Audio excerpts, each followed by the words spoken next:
अगर हम विकास development revolution की बात करें तो रेवोल्यूशन बच्चा नकल करने से नहीं आता। अगर हम सोचें कि फ्रांस की औद्योगिक क्रांति की हम नकल करके अपने यहाँ फ्रांस बन जाए तो ये होने वाला नहीं है। According to ecology, not non ecological. हमें इकोलॉजिकल होना है।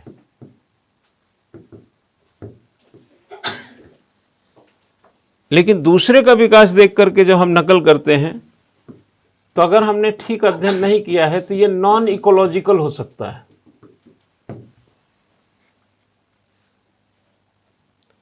Number 2, according to administration.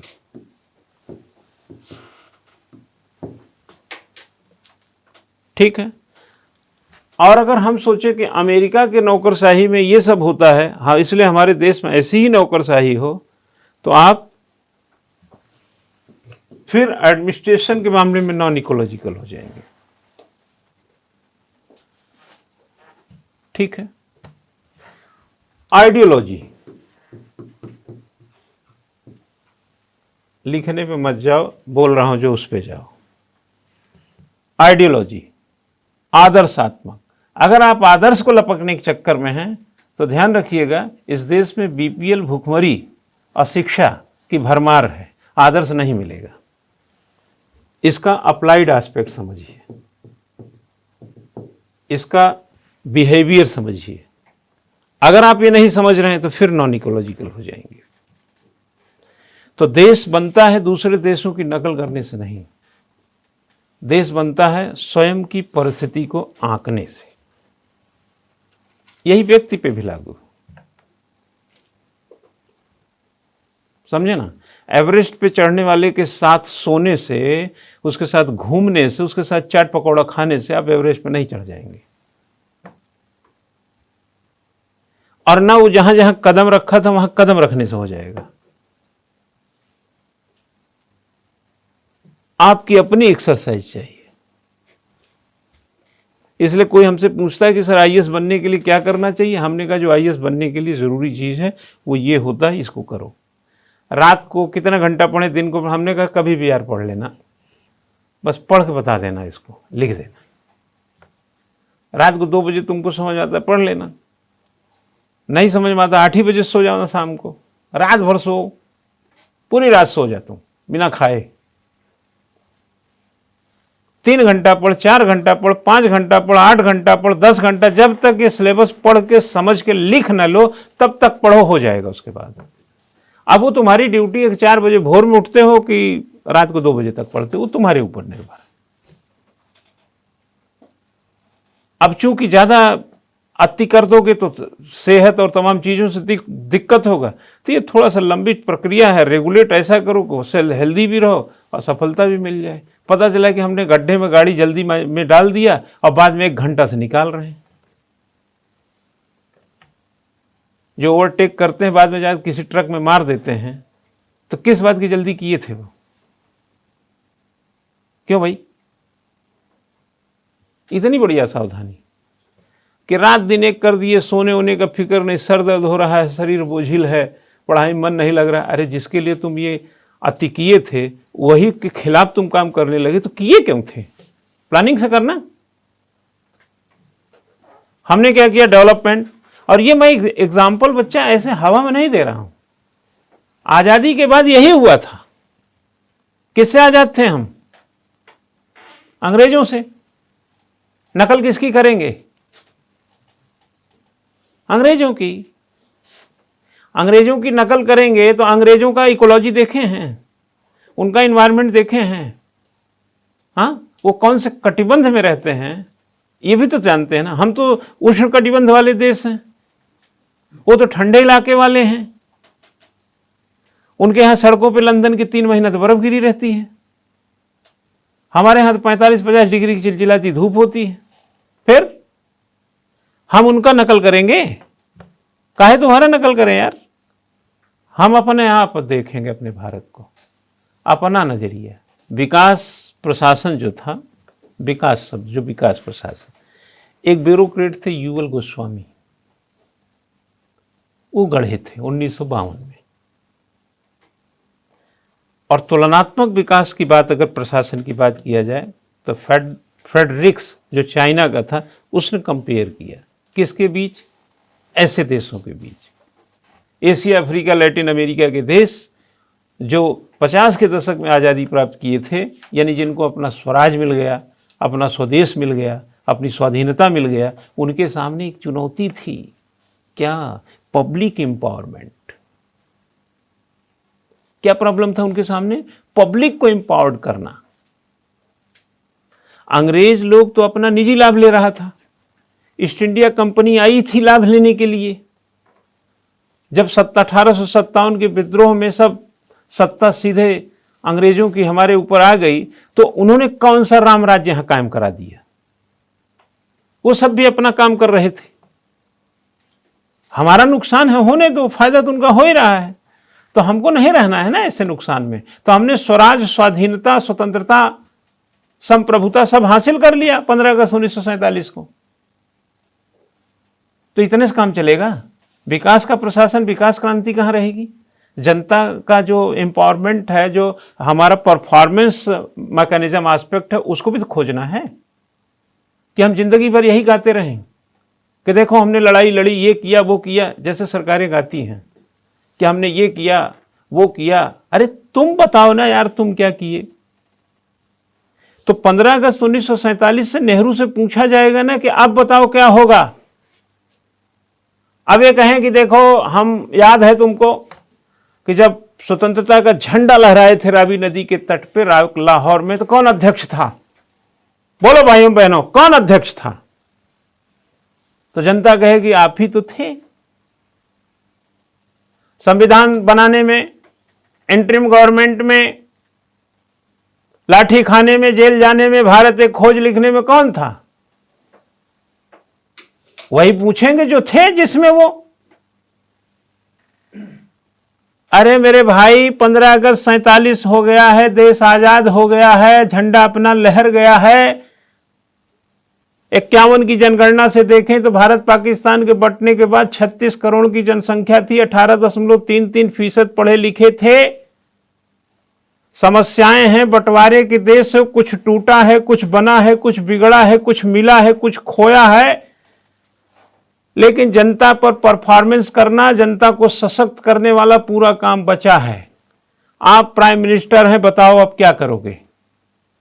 अपने स्वतंत्रता संग्राम सेनानी होने का गाना गाओगे या इस देश में विकास क्रांति की बात करोगे? क्यों? अगर विकास क्रांति की बात नहीं करेंगे तो हम आजाद होकर के भी क्या हासिल करेंगे?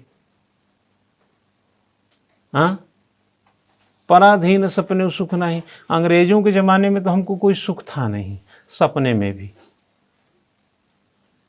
तो चलो अब तो नींद ठीक से आती है क्योंकि हम स्वतंत्र हैं, लेकिन जब उठते हैं और पेट कलवलाता है और भोजन नहीं मिलता, तब यार थोड़ा दिक्कत हो जाती है कि स्वाधीनता में ये क्या कमी रह गई कि हमारे राजनेता या हमारे विकासकर्ता इतने मजबूत क्यों नहीं बन पा रहे हैं? कहाँ गई उनकी इच्छा? अरे भाई, ईस्ट इंडिया कंपनी आई थी अपने मुनाफे के लिए, ब्रिटिश राज था, उसका अपना मुनाफा था। लेकिन हमारे देश की सरकारें कौन सा मुनाफा ढो रही? अरे जनता सशक्तिकरण सबसे बड़ा मुनाफा है उनका। गरीबी, बीमारी, बेरोजगारी से मुक्ति सबसे बड़ा मुनाफा है स्वाधीन भारत का। सुशासन का तगमा लगता है, इतिहास में बड़ा नाम होता है, चरम पर आपका स्वर्ण अक्षरों में नाम होगा। बीमारी, भुखमरी, बेरोजगारी समस्याएं पड़ी रहेंगी और स्वाधीन भारत में आप सत्ता चलाएंगे। कौन सा मुनाफा खोज रहे हैं? हाँ, भाषणों से मुनाफा नहीं मिलेगा, परफॉर्मेंस से मुनाफा मिलेगा। मैं आपको 500 बार क्लास में कम से कम 365 दिन की क्लास में संडे फंडे हटा दो तो जो भी 250-300 दिन बचते हैं उसमें कम से कम रोज की गति से ऑन एन एवरेज 2 बार लिखने को लेके बोल ही देते हैं। कि सिलेक्शन लिखने से मिलेगा। तो जितना हम ये बोल रहे हैं उसके साथ हम ये जानते हैं ना कि ये बोलने और आपके सुनने से कुछ नहीं होने वाला। Performance according to writing skill, presentation, वो है आपका परफॉर्मेंस। लेकिन जुटाना यहीं से पड़ेगा। ये जुटाने की चीज है, वहां से आगे बढ़ाने की चीज है। ठीक है। तो क्या किया रिक्स ने? देखा कि जब वर्ल्ड बैंक बना उस जमाने में, एशिया, अफ्रीका, लैटिन अमेरिका के देश 50 के दशक में आजाद तो हो गए। संयुक्त राष्ट्र आपने बनाया था, संयुक्त राष्ट्र की मीटिंग होती थी, जो सदस्य थे, आप बिलीव नहीं करेंगे, कई राष्ट्रपतियों के पास पैसा नहीं होता था कि वो आपके संयुक्त राष्ट्र की मीटिंग में चले जाएं। क्या बात कर रहे हैं आप? एशिया, अफ्रीका, लैटिन अमेरिका के देशों के विकास के लिए जो पैसा फंडिंग हुआ वर्ल्ड बैंक की ओर से, वर्ल्ड बैंक के अब वो विकास कैसे किए मालूम है? किसको देखे थे? जिससे गुलाम थे। तर्ज कौन लिया? उन्हीं का। अगर आप अपनी इकोलॉजी को नहीं देखेंगे, और कले कहां गए? जब ब्रिटेन की हम नकल करेंगे तो यार क्या हो जाएंगे? तो महाराज, अगर हम सड़कें बनाएंगे ब्रिटिश तौर तरीके पे, तो किसकी नकल कर रहे हैं? ब्रिटिश की। ब्रिटिशर्स को उसकी पॉपुलेशन, उसकी जेंट्री, उसकी इकोनॉमिक पोजीशन इस बात को अलाउ करती है ना, हमारी नहीं करेगी। हम अगर उनकी नकल करेंगे तो 2 किलोमीटर की सड़क बना पाएंगे। हमें सड़क बनानी है 50 किलोमीटर की, तो हम उनके जैसी सड़क तो बना नहीं सकते, क्योंकि हमारे पास रिसोर्स कम है। लेकिन हमें जाना लंबा है, तो हम क्या करेंगे? दोनों तरफ खेत से मिट्टी 8 फीट का फेंकवा करके चलने देंगे ऐसे, फिर पैसा आएगा खड़ंजा लगवा देंगे, सालों साल बीत जाएगा और पैसा आएगा डामरीकरण कर देंगे। लेकिन अगर हम सोचे उसी समय डामरीकरण कर दें, सीमेंटेड मजबूत बना दें, तो फिर वही एक सड़क बनेगी, क्योंकि रिसोर्स इतने नहीं हैं। तो इसको क्या हो जाएगा? अगर आप ऐसा करेंगे तो आप नॉन इकोलॉजिकल हो जाएं। नॉन इकोलॉजिकल होंगे तो विकास सबको नहीं बांट पाएंगे। अरे यार, एक गरीब पिता जब जलेबी ले आता है ना, गुड़हिया जलेबी, तो अपने सारे परिवार के लोगों को कहता है सब बांट करके हिस्सा बना देता है। अगर वो काजू कतली लाता, जितने की जलेबी लाया है, अगर वो काजू कतली लाता तो पैसे के हिसाब से नॉन इकोलॉजिकल हो जाता। एक एक काजू कतली पाते सब, क्या पता आधा आधा देना पड़ता। 1000 रुपया किलो तो काजू कतली है यार। तो वो क्या करेगा? 150 रुपया किलो वाली, 100 रुपया 150 जो भी हो किलो वाली जलेबी लाएगा। 1000 का काजू कतली लाने पे 150 रुपया का लाएगा तो कितना मिलेगा? 150 ग्राम। और जलेबी लाए तो 1 किलो। अगर जलेबी लाएगा तो वो इकोलॉजिकल है उस पैसे के हिसाब से। काजू कतली भी लाइए, जब 1-2 लाख रुपए कमाने लगी, उसमें कौन सा बाजार भागा जा रहा है? तो बना लेना डामरीकरण, बना लेना एक्सप्रेसवे। अभी तो मिट्टी फेंक के पगडंडी तो बनाओ। क्या हुआ? एशिया, अफ्रीका, लैटिन अमेरिका के देशों ने क्या किया? जो पैसा मिला वहां से फंड हुआ, वो सारा पैसा उल जुलूल तरीके से खर्च कर दिया।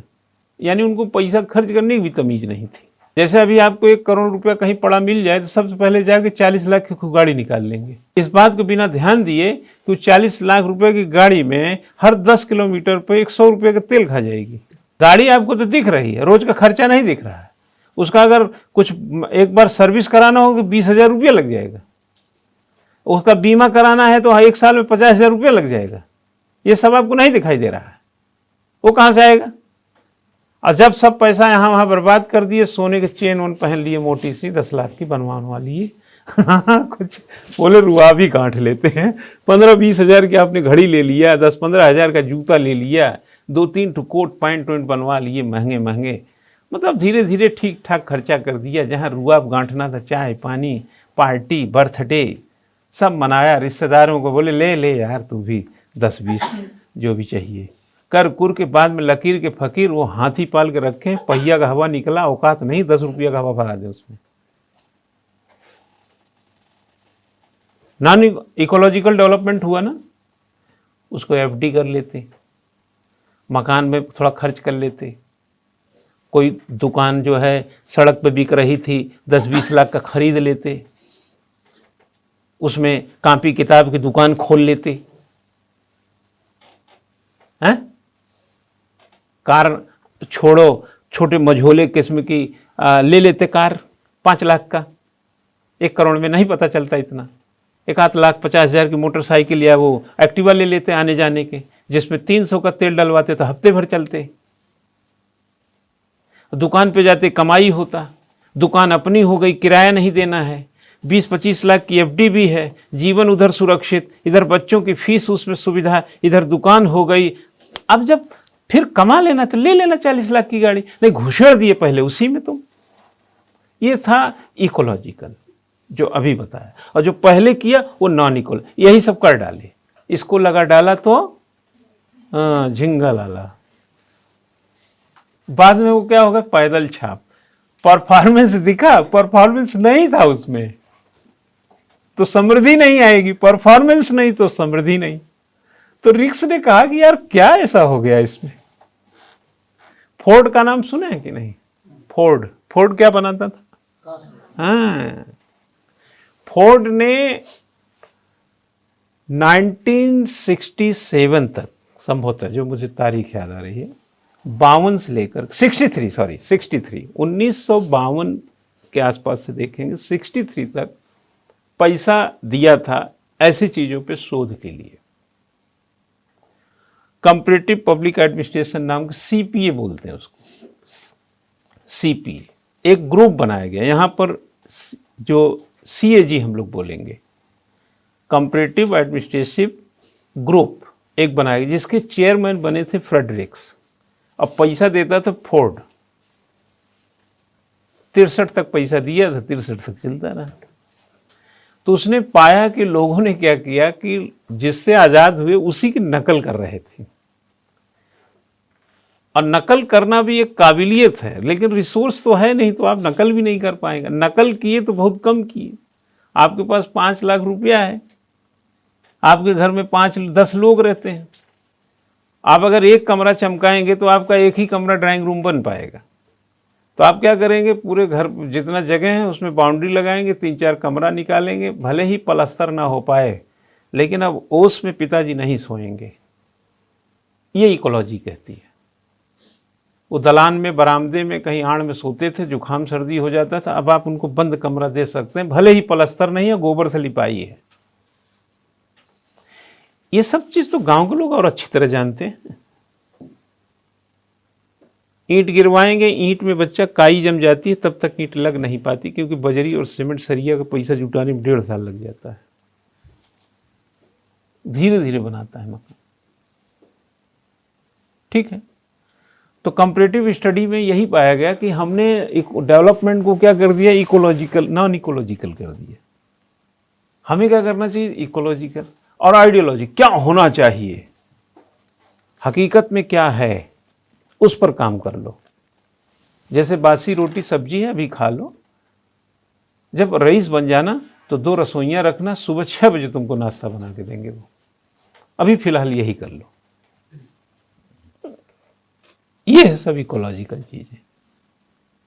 आइडियोलॉजी क्या थी, आदर्शात्मक, ना व्यवहारात्मक। क्या अप्लाई हो सकता है,